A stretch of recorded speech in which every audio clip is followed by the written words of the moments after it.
Otra enfermedad que van a conocer se llama la bulimia, la anorexia, ¿sí? O los famosos trastornos digestivos alimentarios. ¿Por qué un paciente oncológico baja de peso?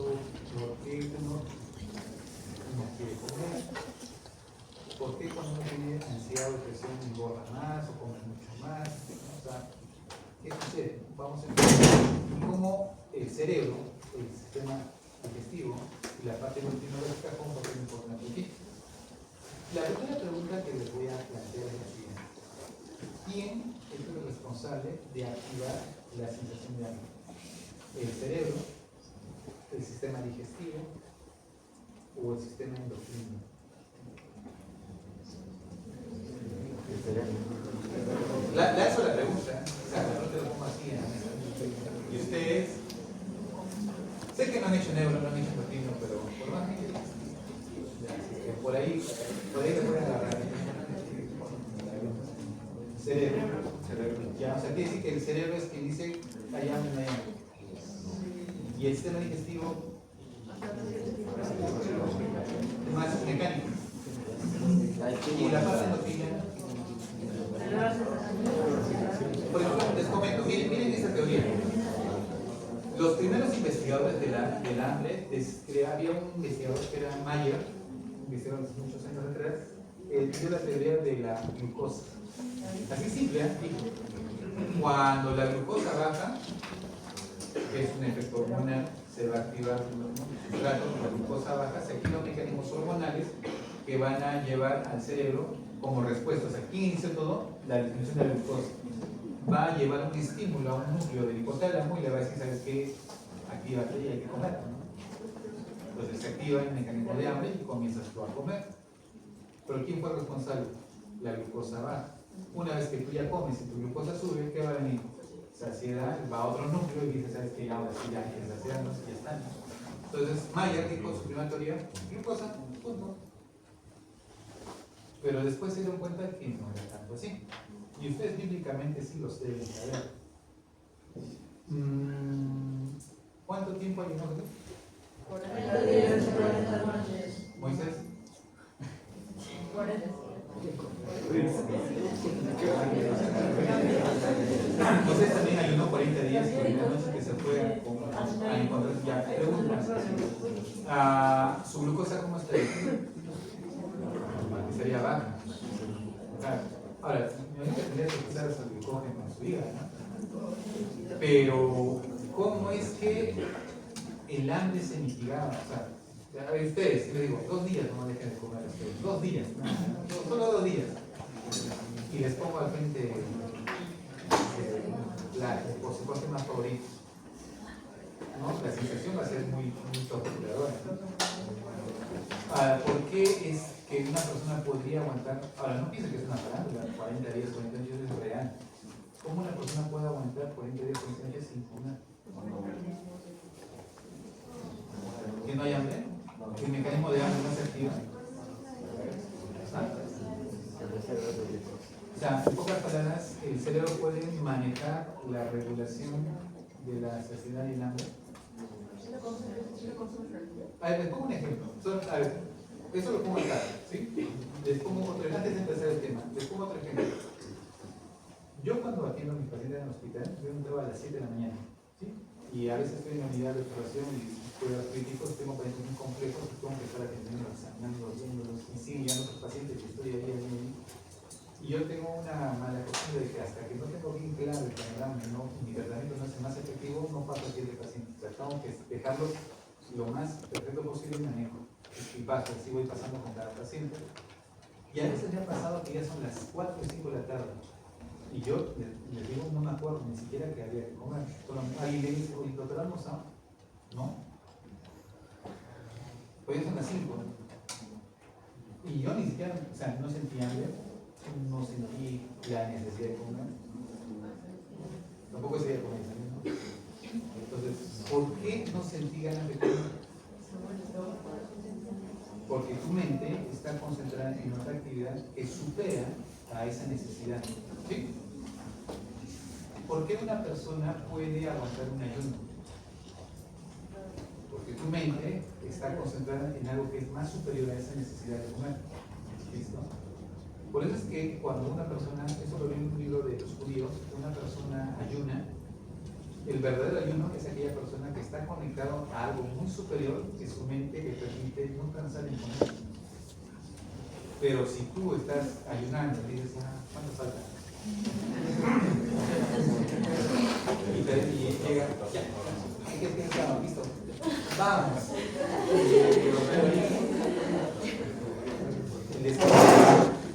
Entonces, nunca, o sea, quiere decir que nunca has dejado de pensar en la comida. O sea, tú estás pensando en la comida y para ti eso ya no es una ayuno, es una tortura. No sé si me van a entender. Y yo que los judíos mencionaban que el ayuno era un momento de deleite, en el cual tu mente se conectaba y no pensabas en comer, porque tu mente estaba en algo mucho mejor. No sé si me entender, o algo que realmente tú valorabas más. Entonces se menciona que cuando tu mente está conectada y cuando Jesús o Moisés estuvieron conectados con Dios, su mente no pensaba en comer, sino en disfrutar en el momento que está. Y yo lo comparo con lo que les acabo de comentar con la cristiana. Yo le digo, o sea, yo soy mi paciente, estaba comprando con él, y no pienso en comer. Y no es que sienta hambre, o sea, no te viene la necesidad de pensar, porque tu mente está ubicada en otro contexto, en ese momento. ¿Sí? Entonces, yo quiero entender que el cerebro, o mejor dicho, no entender, el cerebro tiene una capacidad, la parte frontal y la parte límbica, ¿ya?, de controlar estas emociones del hambre. ¿Listo? Cuando tu cerebro logra controlar eso y tiene un enfoque diferente, el hambre desaparece. Doctor, pero el hambre no es que era la glucosa. Sí, la glucosa es un mecanismo que lo activa, pero después se dieron cuenta de que había otros factores nuevos que lo pueden regular. ¿Ya? Entonces, si el cerebro tiene ese poder, ¿qué pasa si esta mente está mal enfocada? Depresión, ansiedad. Entonces, como está mal enfocado, a lo contrario, tu depresión y tu ansiedad te lleva a querer apagar esa ansiedad y esa depresión, y el cerebro lo va a llevar a un mecanismo que es comer. Pues se dan cuenta que las personas que están en ansiedad y depresión comen. Y ustedes pueden estar en ansiedad y ni cuenta se dan, pero ¿qué es lo que hacen? Comen una galleta, comen esto, comen aquello, están comiendo, oye, ¿se está comiendo? Tengo hambre. ¿Por qué tienes hambre cada rato? No se supone que tu mente lo debe controlar. Entonces, ¿qué significa eso? Que tienes un grado de ansiedad. Una persona que ya logra controlar, está tranquilo emocionalmente, no siente hambre, a lo contrario, respeta mucho sus tiempos, ¿no? Y el ejemplo de Jesús básicamente es que si estás muy enfocado en algo muy bueno, no vas a tener ganas de comer. Entonces, quiero que entiendan eso. Los componentes que regulan el cerebro y el comportamiento humano, o sea, realmente el hambre y la saciedad es un componente neurológico muy poderoso. ¿Listo?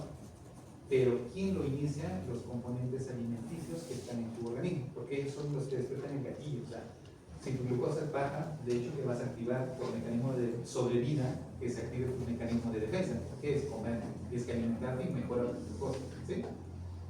Mayer plantea eso, pero después surgen otras personas y dicen, yo no como solamente glucosa, ¿qué como? Lípidos, proteínas, otras sustancias.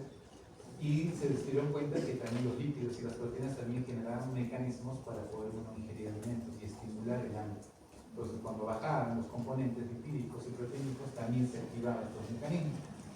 Y así se dieron cuenta de que no solamente era el componente alimenticio, sino también era el componente hormonal. Y sucede que el sistema digestivo, cuando comenzaba a tener mecanismos en los cuales se estimulaba la secreción de una hormona que ustedes deben conocer, que se llama la grelina, ¿sí? ¿Se acuerdan de la grelina? También se vio cuando había un estímulo en el cual visual, auditivo, olfatorio, el estómago se estimulaba y se secretaba una hormona que se llama grelina, que es la hormona del hambre. Y cuando terminas de comer y aumentaban los niveles lipídicos, se secretaba otra hormona que se llama la leptina y tenía la saciedad. Y así fueron descubriendo mecanismos hormonales, ¿me dejo entender? Y ahí integramos la parte hormonal, digestiva y neurológica. Ya, pues no se olviden que tenemos esos tres componentes que tienen que enfocar en un paciente. ¿Por qué una persona es anoréxica? ¿Qué es anorexia?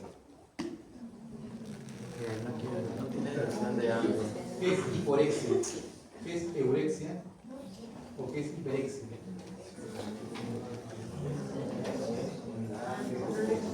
Ya, anorexia, la palabra significa sin o ausencia de. Ya, entonces ausencia de digerir o comer. ¿Ya? Hiporexia, come pero poco. Eurexia, ¿se acuerdan de euremia? Había acidemia, alcalemia, cuando era normal era euremia. La palabra eu significa normal. Entonces, si es eurexia, significaría que come normal. Hiperexia, que come mucho más de lo usual. ¿Sí? Son términos, por el caso ya vayan consecuencias en la parte semiológica. Entonces, doctores, ¿por qué una persona se vuelve anoréxica? ¿No tiene hambre? ¿Por qué se vuelven bulímicos? ¿Por qué una persona se vuelve obesa? No se da cuenta que una persona aumenta de peso y dice, uy, no, tengo que hacer ejercicio, ¿no?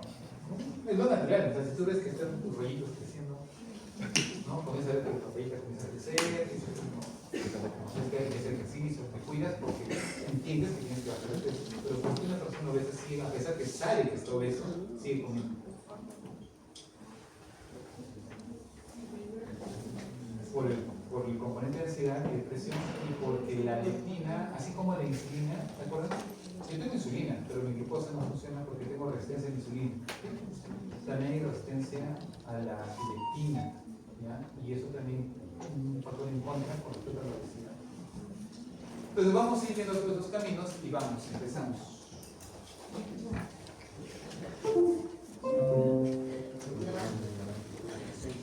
Entonces, ¿de qué depende mi conducta alimentaria? Básicamente,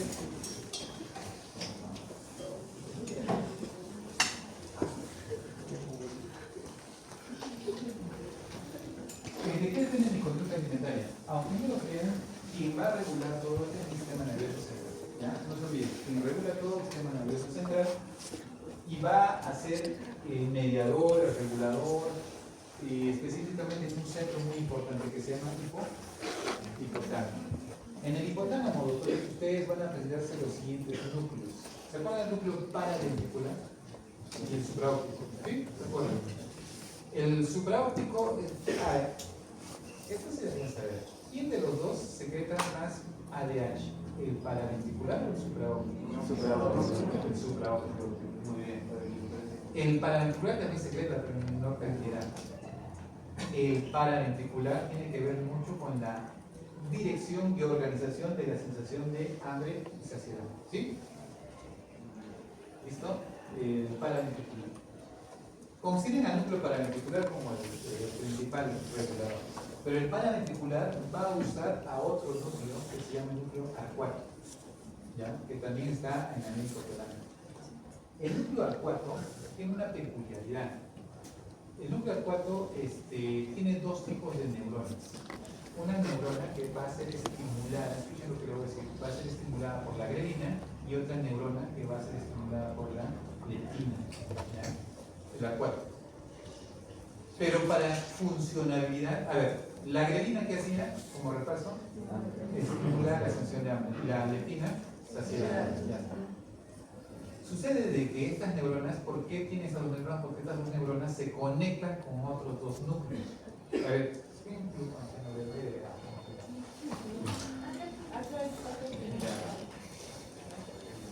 ¿ustedes qué me han dado cuenta? Que tengo que repetir la clase con los tres grupos. No grabo uno y que los pasen. ¿En verdad? Porque después eso lo tengo que volver a repetir. No me voy a percatar. Ya, a ver. ¿Se acuerdan que hay un núcleo paraventricular? ¿Sí? Este núcleo paraventricular va a usar un núcleo que se llama el núcleo arcuato. Núcleo arcuato. ¿Ya? Este núcleo arcuato tiene dos neuronas, básicamente. Una neurona que básicamente, y otra segunda neurona que donde va a actuar la grelina y otra neurona donde va a actuar la leptina. Lo va a estimular, ¿sí? Uno para lo que es el hambre y otro para la saciedad. ¿Sí? ¿Estamos de acuerdo? Pero esta núcleo cuando va a dirigirse, cada uno de ellos a estimular dos núcleos muy peculiares. Uno de lo que tiene que ver con la parte de la, ¿cómo le llamaríamos? Del hambre, que tiene que ver la grelina, específicamente. Es un núcleo que se llama el famoso núcleo hipotalámico lateral. ¿Ya? Núcleo hipotalámico lateral. Bueno, normalmente esto lo hacemos en endocrino, es que ya les estoy adelantando. Les tengo que explicar porque no lo sé. Porque si yo mucho endocrino, chicos que ya saben, es que. ¿Ya? Y la leptina va a un núcleo ventromediano.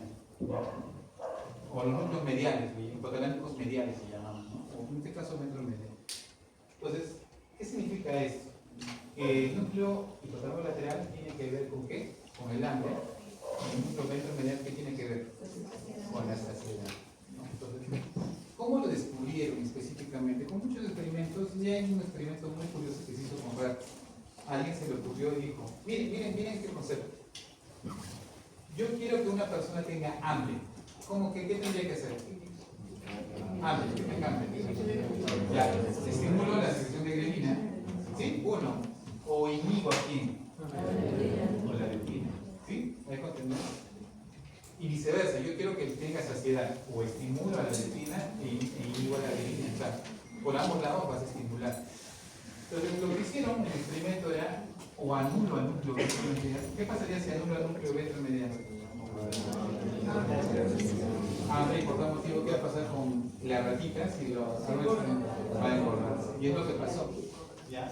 Hicieron muchos experimentos. Ustedes buscan en internet, hay videos también donde dice alteración del núcleo ventromediano en ratas. Iban a ver una rata flaquita y una rata gorda.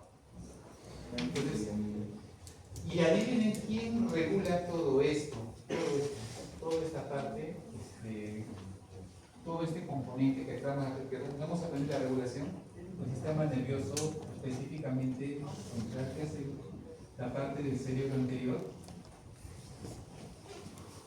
y el sistema límbico. ¿Y el sistema límbico qué es? ¿Qué saben del sistema límbico? Miren, el cerebro anterior es todo un tema que se hace en neuro. No han hecho neuro todavía. Y el sistema límbico es todo un capítulo, una clase solamente del sistema límbico. No han hecho neuro. Ese es el problema con que es integral. Debemos llevarlo para que hacen. Ya. Así estamos ordenados. Ya. Primero núcleo paraventricular. ¿Sí? ¿Estamos de acuerdo? El núcleo lateral con núcleo 4 y el núcleo 4 tiene dos neuronas. Una neurona donde va a actuar la grelina y otra neurona donde la leptina. Y estas neuronas van a transmitir información de estímulo al núcleo ventromediano o al núcleo hipotalámico lateral. ¿Sí? ¿Estamos de acuerdo? Por tal motivo, todos estos núcleos están en el hipotálamo. Y adivinen que el hipotálamo recibe información del cerebro anterior y del sistema límbico. ¿Por qué el cerebro anterior después de eso? A ver. ¿Qué pasa? Miren, ya me lo van a contar. ¿Qué pasa si ustedes han almorzado? Están llenos y les pongo al frente el postre que más les gusta. Ya están llenos.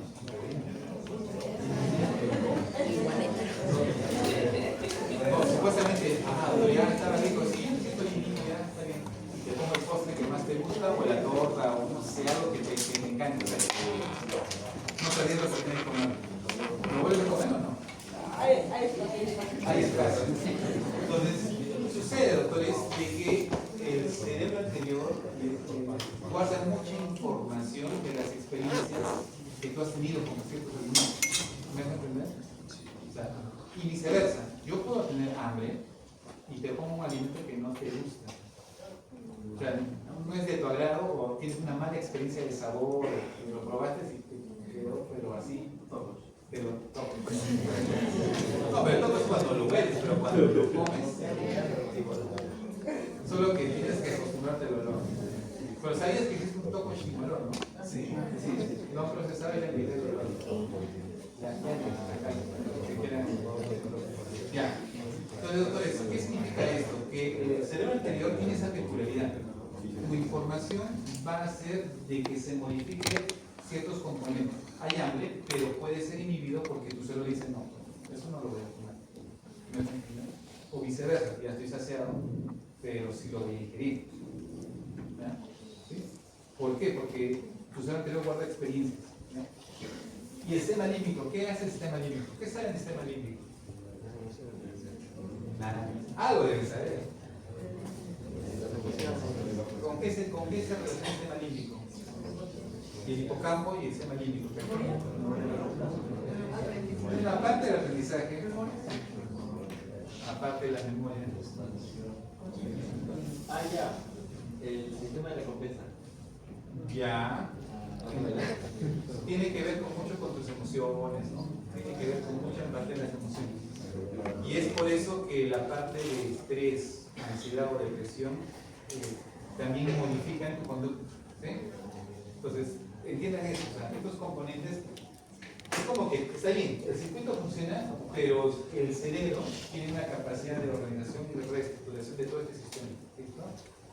Bien, continuamos. Por eso es que el cerebro es el que comprende tanto la ingesta de alimentos, ¿no? Agua, es el que va a indicar. Vamos a ver que existen mecanismos de la sed, ustedes ya saben por qué es el mecanismo de la sed, básicamente por el ADH. ¿Quién va a participar importantemente? El hipotálamo, con los centros de hambre y saciedad, y también va a actuar la corteza cerebral, no se olviden, la corteza cerebral tiene un poder impresionante de regulación. Ya. La regulación de la conducta de comer depende de la cantidad de glucosa, según la teoría que dijo Mayer. O sea, a más glucosa yo tenga, menor capacidad voy a tener de probar, porque estoy saciado. Porque los carbohidratos son de mayor fácil de asimilación, ¿ya? Y es más fácil detectar que aumenta la glucosa que los lípidos. ¿Ya? Es más fácil detectar que aumenta la glucosa que las proteínas. Por tal motivo, la glucosa vendría a ser el regulador de corto plazo. O sea, sube, regula. ¿Listo? Lípidos y proteínas vienen a ser reguladores de mayor largo plazo. ¿Ya? Por si acaso.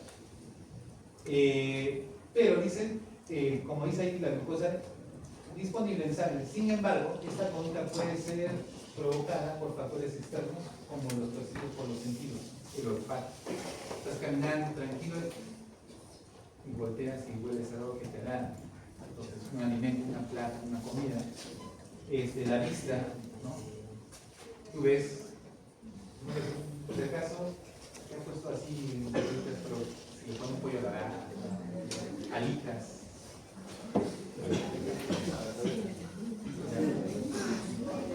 ¿Listo? El clima, la ansiedad, la temperatura, el frío, el calor, ¿no? Modifica tu conducta de querer comer. El aburrimiento. Cuando estás muy ansioso o estás muy aburrido, también se modifica tu conducta. ¿Ya? Entonces, para que vean que el sistema nervioso tiene un componente muy poderoso de regulación. Entonces, recuerden que los núcleos hipotalámicos laterales, ¿ya? ¿De qué se encargaban? Hambre. ¿Por qué? Porque venía el acuerdo con la grelina y estimulaba aquí el núcleo hipotalámico lateral. Entonces, los núcleos hipotalámicos laterales inician la sensación de ¿qué? De hambre, o sea, querer comer. ¿Listo? Ah, pregunta, ¿simpático o parasimpático es para comer? Parasimpático. ¿Y el simpático? Tendría que ver con la saciedad. ¿Ya? ¿Sí? Pues no vas a estar corriendo y quieres comer, ¿no? Al contrario, cuando tú corres, tu mente está en otro y se inhibe tu sensación de hambre. Más bien, cuando estás en tu fase de relax, parasimpática, como ahorita, ustedes están aquí, les da la capacidad de pensar en comer. Y peor si se acerca la hora de la muerte. ¿Listo? Apetito, aumento de ingesta de alimentos y agua. Donde se va a regular el centro de la mente, básicamente hambre. ¿Listo? Hambre. Muy bien. Y vamos a la parte de la actividad parasimpática que tiene que también que ver en esta parte del hambre. ¿Ya? Parasimpática, la síntesis de glicógenos, se inhibe la gluconeogénesis, se libera la liberación de insulina y estimula la leptogénesis. ¿Por qué, doctor? Porque si vas a ingerir, hay que secretar insulina. Hambre, o sea, se supone que vas a secretar insulina, vas a absorber esa glucosa. ¿Listo? Y una vez que secretas la insulina y ya se ha logrado ingerir y aumentar el nivel de glucosa, ¿qué crees que va a hacer la insulina como efecto al aumentar tu nivel? Es inhibidor de saciedad. ¿Sí? Entonces, ¿quién sería inhibidor de saciedad? Aparte de la leptina. Insulina. ¿Sí? ¿Qué otro hermano? Se ha dicho sistema digestivo, así no se la prueba. Sistema digestivo. ¿Quién se encarga de la saciedad? Saciedad. Ya, correcto. Colecistoquinina. La colecistoquinina también. Entonces ya tenemos tres: leptina, insulina y la colecistoquinina. Vamos agregando, vamos aumentando. ¿Listo? Y la destrucción bilateral de este centro lleva a la anorexia con la pérdida consciente de qué? De peso. Anorexia. ¿Ya?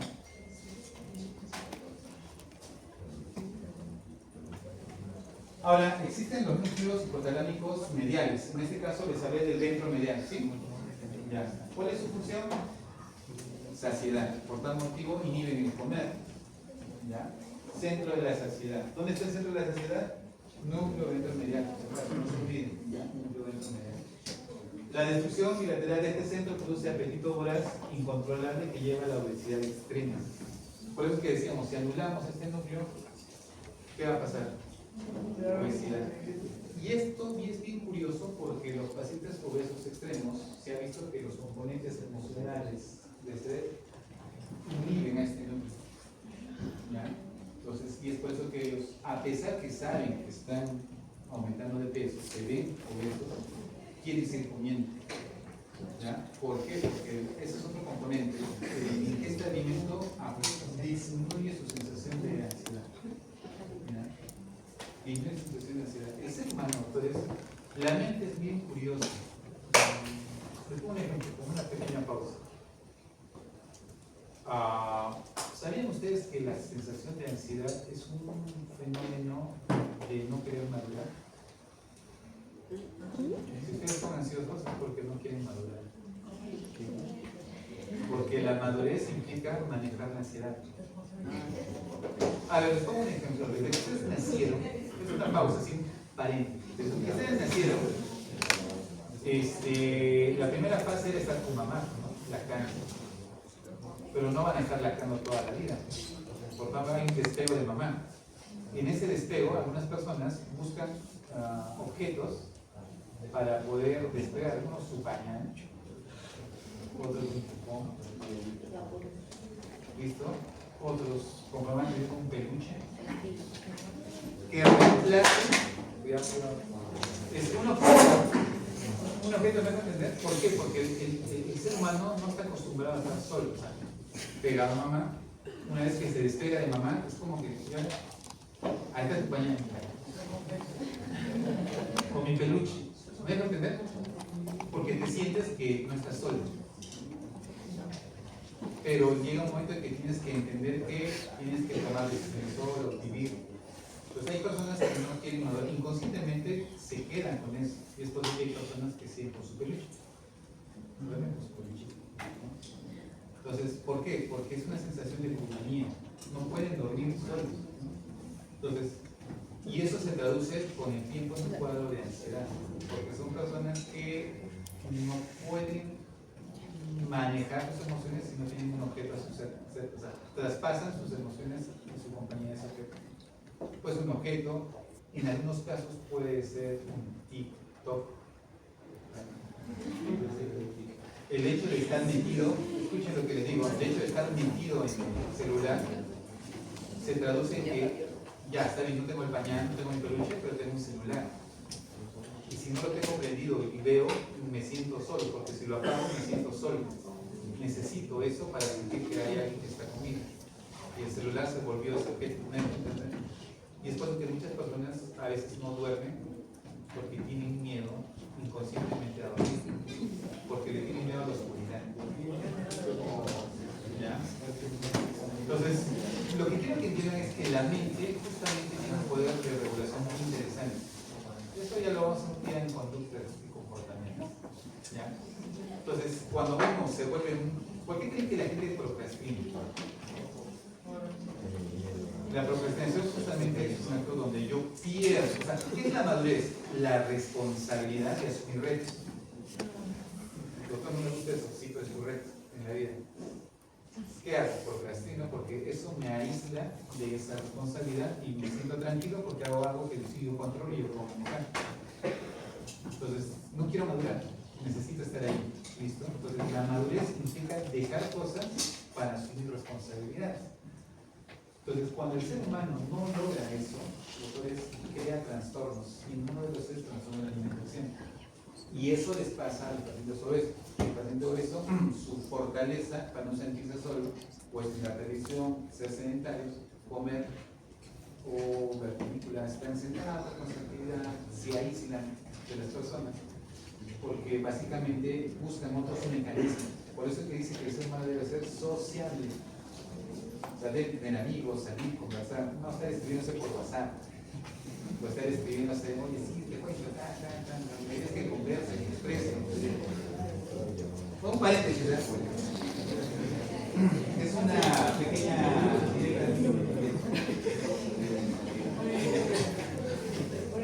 claro, por eso es que, a ver, busquen el reporte de lo que pasó en la pandemia. Esa es una muy buena observación. ¿Cuántas personas subieron de peso en la pandemia? Ya, no salían, aparte que no hacían ejercicio, comían, muchos entraban por la puerta, cuando no podían salir. A mí me hicieron unos memes, ¿no? Entraban en la pandemia, cuando salían ya no podían salir. Porque la ansiedad te lleva a eso, a comer y aumentar de peso. Por eso si uno está aumentando de peso y es consciente de eso, lo va a corregir. Porque si no adulto, porque comprendo y voy a hacer ejercicio y lo voy a bajar. Pero una persona que esté en una fase de ansiedad no lo puede hacer, porque necesita de eso para sentirse tranquilo. ¿Sí captan el mensaje? Por eso es que es bien complejo tratar a los pacientes obesos. Y ahí surge el otro componente de cuál es. Disminuyó su capacidad calórica y glucosa, es decir, la manga gástrica, ¿no? Le reducen la capacidad de almacenamiento y eso les hace bajar de peso. Y una vez que bajan de peso ya lo pueden controlar mejor. ¿Por qué? Porque al bajar los niveles de grasa y hormonas, logran también ellos poder controlar mejor su ansiedad. Entonces, se dan cuenta que es todo un componente. Pero bueno, eso ya es toda una clase. Listo, vamos. El núcleo, ahora, vamos a la sed. Hasta ahí hemos visto la misma ansiedad. Vamos a la sed. ¿Quién se encarga de la sed? Básicamente la RH. ¿Sí? Cuando hay variaciones de osmolaridad, se estimula. Pero también, doctores, la sed se puede estimular por variaciones de volumen. Entonces, tengo dos tipos de sed: sed osmótica y sed volumétrica, o por volumen. ¿Ya? Tengo dos tipos de sed.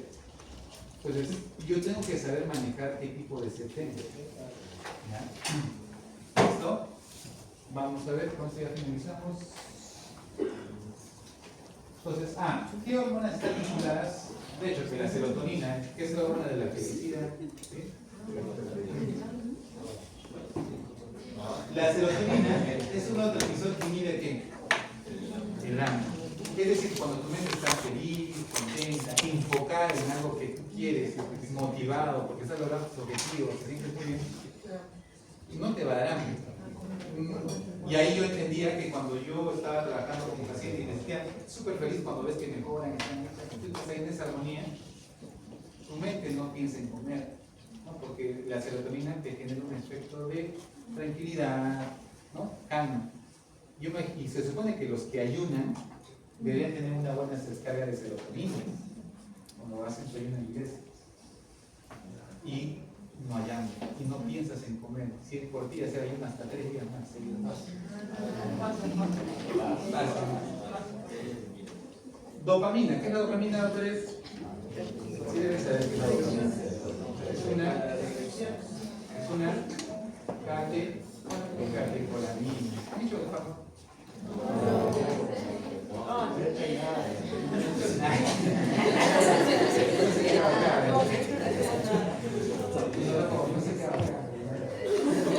Es un neurotransmisor muy interesante, pero tiene que ver con la adicción y el placer por la comida. ¿Verdad? Oh sorpresa, adivinen qué pasa con las personas ansiosas y estresadas. Aumenta sus niveles de dopamina. Entonces, al aumentar su nivel de dopamina, por eso es que hace un poco de taquicardia, porque la dopamina produce que taquicardia, aumenta el peristaltismo intestinal. ¿Ya? Entonces, por eso es que hay personas que vienen por diarreas porque tienen sobredosis o sobreexpresión de dopamina, porque están ansiosos y estresados. ¿Sí? ¿Qué tengo que hacer? Bajar su nivel de dopamina. Hay fármacos, sí, pero el ejercicio baja los niveles de dopamina y aumenta los niveles de serotonina. Entonces, por eso es que un obeso, si hace ejercicio, puede controlar su expresión de hambre, solo por ejercicio, nada más. La leptina, ya lo conocen, hay un péptido Y que también inhibe el hambre. ¿Listo? La insulina que hacía, básicamente estimula la captación de glucosa e induce el hambre, básicamente al comienzo. Y la grelina, que era sensación de hambre. ¿Ya? Entonces, lo mismo con el etiquete gráfico más detallado ahí. Y por último, vamos a ir viendo esto. ¿Qué es ser anoréxico y orexigénico? Lo que estimula y lo que alimenta. Anorexia, no se olviden, no comer, y orexigénico significa que estimulan la presencia de, básicamente, de hambre. La anorexia, saciedad. ¿Listo? Y acá vamos a ver nosotros que hay neuronas que utilizan neurotransmisores como el neuropéptido NPY. Adivinen cómo se llama qué neuropéptido secreta de acá que tiene que ver con la grelina. Es con el hambre. Esta neurona, ¿con qué neuropéptido? El neuropéptido NPY. ¿Ya? Justamente secreta el neuropéptido NPY. ¿Listo? Neuropéptido NPY. Y ese es el que básicamente estimula al núcleo hipotalámico lateral. ¿Ya? Ese es el neuropéptido. Ya. Hay otros que es el GABA, la galactina, la orexina, los opioides, que también van a traducirse en estimular el apetito. Pero también los que son anorexigénicos, por ejemplo, yo voy a tener neuronas que utilizan las propiedades como la hormona CRH. ¿De hormona de crecimiento? ¿Ya? Esta GLP-1, eso sí la deben saber. Son las famosas, en digestivo han hecho esto. Las integrinas. ¿Se acuerdan de las integrinas?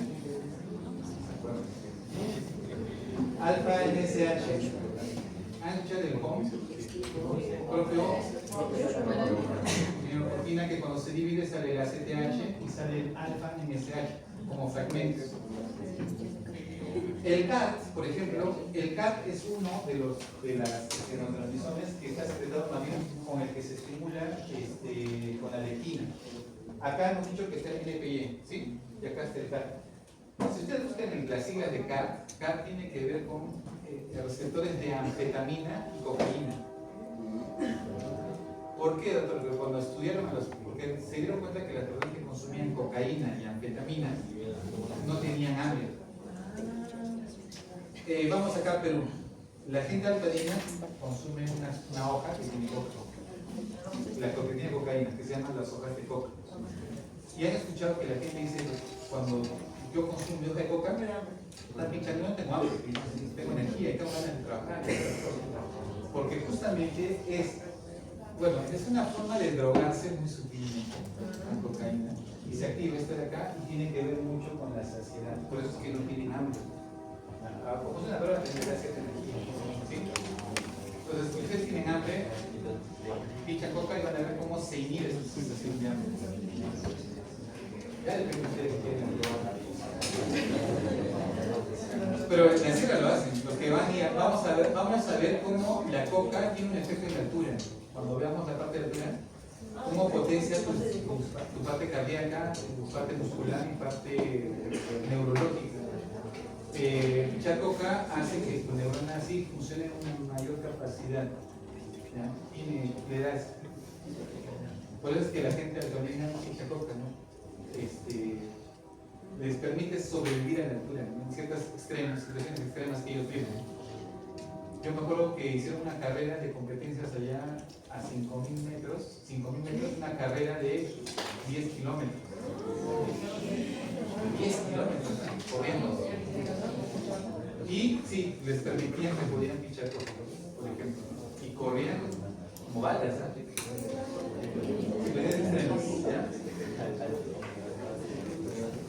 Es que lo mismo que les mencionaba, hay conductas básicamente de a corto plazo y a largo plazo que les mencioné. Y ¿qué señales modulan? Básicamente no se olviden que lo aferente es lo que estimula a mi sistema nervioso también, o sea, el olor, lo que yo veo, ¿listo?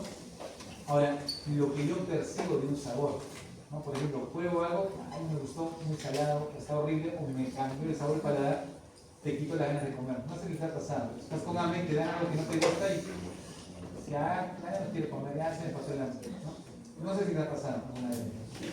Ya, originadas del tracto intestinal, que es la parte diferente, y básicamente los efectos post-ingesta. No se olviden que el tronco cerebral, específico del complejo dorsal del vago, integra la información con estructuras límbicas, la parte emocional. El cerebro medio y el tálamo reciben señales sensoriales que tienen que ver con la parte del tronco gastrointestinal. O sea, lo que el sistema digestivo le lleva al cerebro pasa por el cerebro medio y el tálamo. Y por último, el cerebro anterior tiene que ver con ¿qué? Con factores cognitivos y gratificación generados por la comida. O sea, lo que aprendiste al comer queda grabado y eso va a condicionar si como o no como. Por eso les decía, ya está lleno, pero te como tu postre favorito, vas a querer comer, porque tienes un componente de gratificación, ¿no? O un factor cognitivo y aprendido. No se olviden que para la ingesta de líquidos, básicamente el cuerpo pierde agua. Hay detectores que van a, osmoreceptores y baroreceptores que me van a indicar ello. Voy a ingerir líquidos, ¿ya? Y el estómago se va a llenar, me envía una señal al cerebro que le dice, muy bien, ya me llené de agua. Y viene la saciedad de la sed. Ahora, doctores, hay componentes que van a hacer que tú tomes más agua que otra vez. No sé si les ha pasado que tú tomas el agua y te lo tomas así. ¿Listo? Y cuando a veces estás tranquilo, tomas un agua. Tomas un poco y ya ni ganas te da de tomar. Y tú te puedes pensar, pero no he comido. No, pero tampoco he comido. Pero es que no te estás más deshidratado y la otra no. Entonces, para que vean cómo el estómago tiene esa capacidad de adaptabilidad. ¿Listo? Y la sed osmótica, no se olviden que tiene que ver con variaciones de osmolaridad. Por ejemplo, diabéticos. Saben que tengo mucha glucosa, la osmolaridad de sangre aumenta, por tal motivo, ¿qué va a pasar con mi centro supraóptico y paraventricular? Van a secretar porque aumentó la osmolaridad. ¿Sí? Y eso va a estimular también el mecanismo de la sed. Y este mecanismo de la sed básicamente es de origen osmótico, porque aumentaron mis solutos. Doctor, comí papitas con papitas light, o comí cachita, o comí algo salado.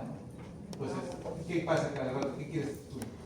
Tomar agua. Es lo que básicamente hacen los restaurantes. Si tú quieres que consuma tu chita, meten más sal para la comida. Entonces, muy sutilmente, para que sea la gente va a querer. O ofrécele canchita. ¿Por qué creen que les ofrece canchita antes de comer su ceviche? Porque siempre somos la gente. Ya tienes que ignorar. Estoy mirando la mirada de la gente que puede ver.